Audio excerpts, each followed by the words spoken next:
Fiang's POV. Last month before my engagement to Indigo, nag-ipon ako ng lakas ng loob na harapin ang aking ama. Sinusubukang humarap ng paraan para makaalis sa forced arrangement na ito. I wanted to back out, to change the course of my life dahil unang-una, hindi ko naman kailangan isugal ang sarili ko, alang-alang sa kumpanya at pera dahil alam kong kaya naman akong suportahan at buhayin ni Elias dahil isa tong kilalang engineer. Di rin sa pagayabang pero may kayang pamilya nito. But what happened next was beyond anything I could have imagined. Nang magsalita ako upang ipahayag ang aking pagnanais na umalis sa engagement, ang galit ng aking amay na puno sa parang hindi ko pa nakikita noon. For the first time, itinaas nito ang kamay at mabigat na sampal ang dumapo sa aking pisngi, landing hard on my face na nagpatumba pa sa akin sa sahig. Ang sakit kaagad kong naramdaman at ang markang iniwan nito'y kapwa pisikal at emosyonal. Ang lakas ng sampal nagdulot ng malalim na pasa at masakit na sugat sa mukha ko. The pain lingered far beyond the physical, making it possible for me to go to work. I had to take nearly 2 weeks off working from home to avoid the stares and questions that my injuries would inevitably attract. Mabuti na lang bago ang engagement namin ni Indigo, gumaling ng sugat at pasa ko sa mukha. Galit na galit si Daddy that time.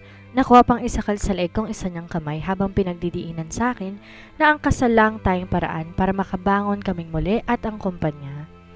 How is a marriage supposed to fix everything? And what about what I want? My hopes and dreams feel like they're slipping away, buried under the weight of my father's expectations.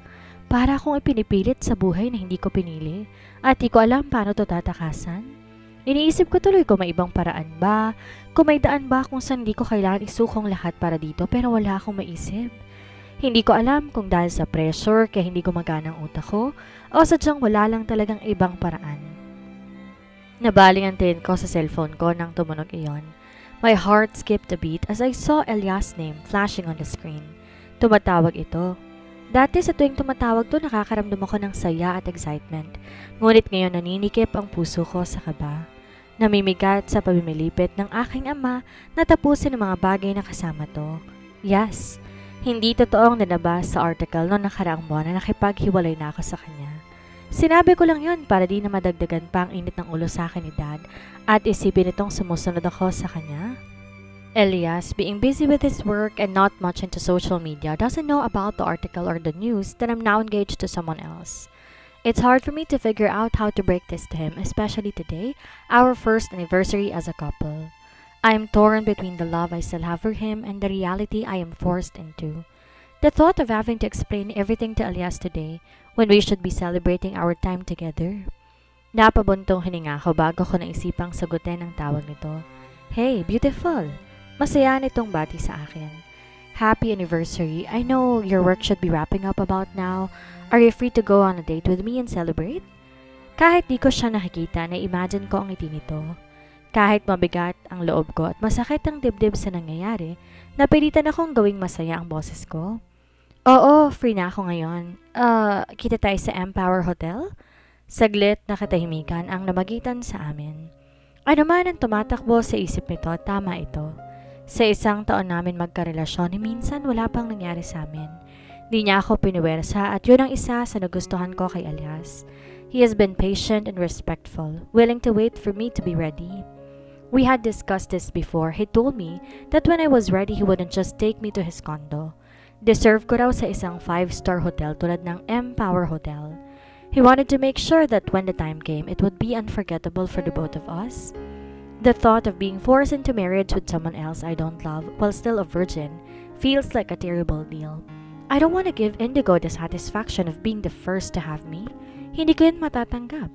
Ang aking pagkabirhen ay akin ang ibibigay at gusto kong ibigay sa isang taong tunay na nagmamalasakit sa akin. Hindi bilang bahagi ng isang deal o isang paraan para mapasaya ang ibang tao at si Elias ang kaisa-isang naiisip ko para doon. Magalit man to sa akin sa paghihiwalay ko at sa arranged marriage na kinasasangkutan ko, at least mapatunayan ko sa kanya na mahal ko siya sa pamamagitan ng sa kanya ko unang sinuko ang sarili ko. Are you sure? Umina ang boses nito mula sa kabilang linya. Babe, makakapaghintay ako. I can't. Maagap kong sagot dito. It's about time, Elias. Masyado na tayong matagal naghihintay. Bahagya pa akong natawa kahit kabado. Kasunod ng pagtayo ko sa upuan, inipit ko muna ang cellphone ko sa pagitan ng balikat at tenga ko para mailigpit ang mga papeles sa mesa. Tsaka ako na binitbit ang bag ko palabas sa opisina. Saan tayo makikita? Tanong ni Elias nang palabas na ako sa building. Pero di pa man siya nakakasagot, muli ko yon sinunda na sarili kong ideya. How about mauna ka sa Empower at susunod na lamang ako? Sige. Di ko na iwasang mapangiti habang ini-imagine ang mukha nito na siguradong namumula na ngayon. See you, love. See you, my love. Ganti ko rin sa kanya habang may ngiti sa labi. Habang nagmamaneho si Fiang papunta sa Empower Hotel, halo-halong emosyon ang nararamdaman niya. Masakit na masaya na may halong kilig habang iniisip niyang si Elias ang pagbibigyan niya ng kanyang pinakaiingatan. I don't know why but there's something about Elias that makes me feel this way, vulnerable and tender, as if I can let down all my guards around him. Pero pagdating ko naman sa bahay, I became closed off again, retreating into my shell.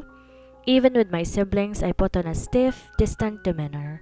Hindi ito bagong ugali, ganito na ako noon pa man. Nasanay akong kilalanin dahil sa pagiging tahimik ko, standoffish. Kilala ako ng mga tao bilang isang taong nakalaan, kahit malamig ang puso ko minsan. I've never been one for socializing unless it's directly related to business. Kapag nasa isang event naman ako, namimili lang ako ng kakausapin. Kung sino lang yung papansin sa akin o titingin, ay makaka-vibes ko, kakausapin ko. Pakikisamahan ko lang din ang isang tao kung kinakailangan. Kung hindi naman, mas prefer kong mapag-isa dahil doon ako mas komportable. It is not that I dislike people, it's just that being around them requires a level of energy that I find draining.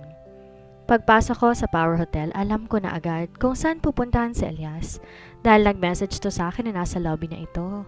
Habang papalapit ako sa kanya, gumuhit agad sa labi namin ang ngiti. Lalo nang matanaw kong may dala itong bulaklak. Pero ganun pa man ramdam ko ang bigat ng aking puso, knowing na ito na ang huli naming pagsasama. Kanina ka pa? Tanong ko rito nang yakapin niya ako. Nope, kararating-rating lang din. Bumitaw to na may ngiti pa rin sa labi at saka inabot sa akin ng bouquet na hawak nito. Happy anniversary again, love. Hindi ako sumagot, imbes ginitian lang siya ng bahagya dahil naninikip ang puso ko sa isiping una at huling anniversary na namin to. Gusto mo ba kumain muna tayo sa restaurant ni Narito or should we just order room service instead? Naparanok si Fiang at di agad nakakibo. Room service? May room na ba tayo? Yeah, I've already taken care of that. Sa kanya, pinakita sa akin ang keycard. Let's go? Bahagya akong tumango at kumapit sa kamay nitong ini-offer sa akin. Pareho kaming nakangiti habang humahakbang patungo sa elevator. Ngunit akbang papasok na kami at saka ko narinig na may tumawag sa pangalan ko. Fiang! Mariin ang boses, medyo pamilyar sa akin. At di nga ako nagkamali, si Indigo. Nakaramdam ako ng kaba. Nang lingunin ko ang direksyong pinanggalingan ng boses nito, lalo ako nabahala.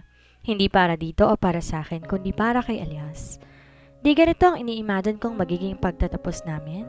Gusto ko na maging maayos yon.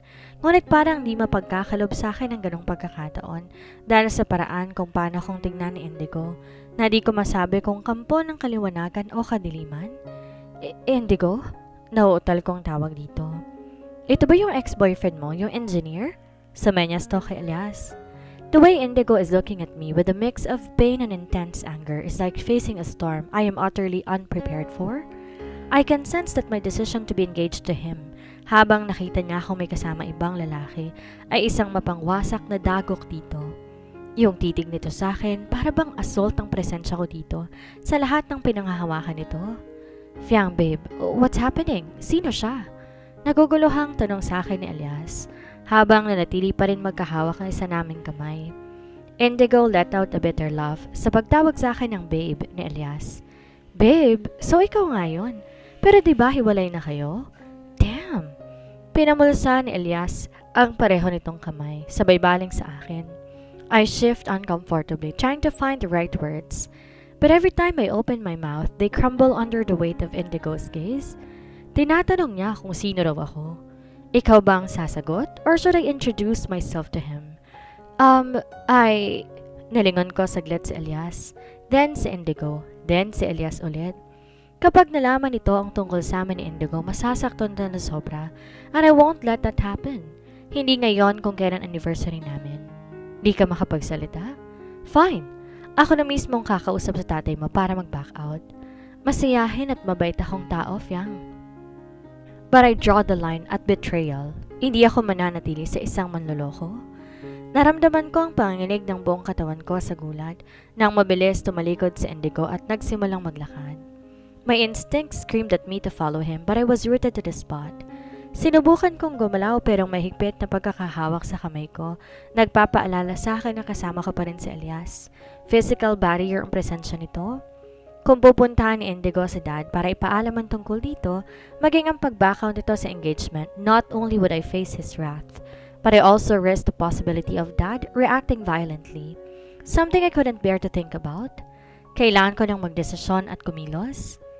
Mabilis kong binalingan si Elias habang natataranta. Elias, I'm so sorry. Tsaka na lang tayo mag-usap. Kailangan ko nang umalis. Binawi ko ang kamay kong hawak nito pero mabilis niyong hinila ulit. Fiang, what's going on?